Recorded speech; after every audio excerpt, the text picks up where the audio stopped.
you know family history can empower your child or disempower your child? I'm going to give you a story. So, take a big breath, sip on your crystal lemon water, and sit down. Many years ago, I went to India. My husband had got a job there, and it was just the most amazing experience. And what he'd done was he went out and bought a kettle, you know, the electric kettle to make a cup of tea.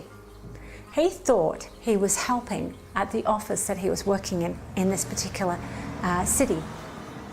Little did he know that what he had done is just destroyed a whole family history of chaiwalas, tea makers, from the little old lady to her children, to their children, to their children.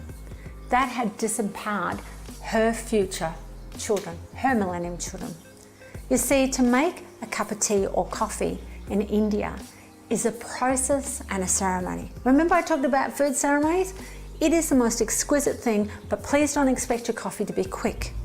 They will pour it, mix it, use the most amazing techniques to make this tiny little shot of milky coffee that you scull down.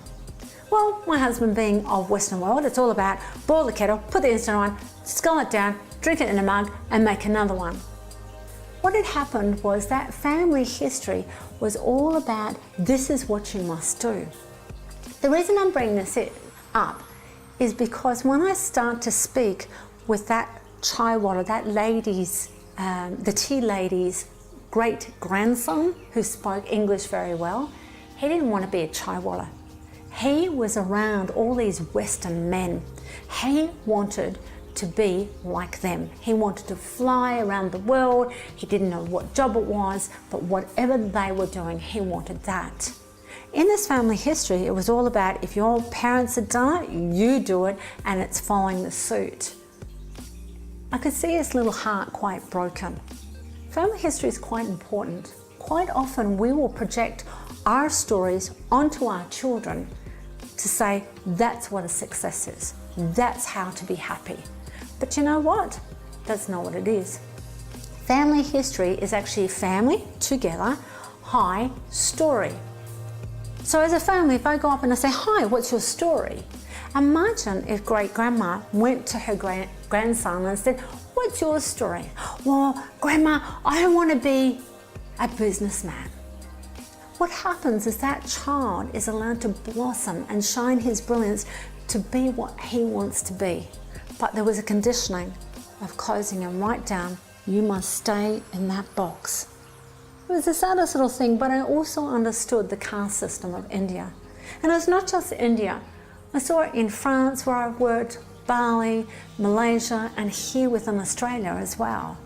In fact, I had one particular family which I watched the story or the history repeat a pattern. You see, the 16-year-old son wasn't doing well at school and he decided to leave. His dad at 16 wasn't doing well at school and was put in to a trade. His dad didn't do well at 14 and did the old-fashioned thing of his job and work your way up.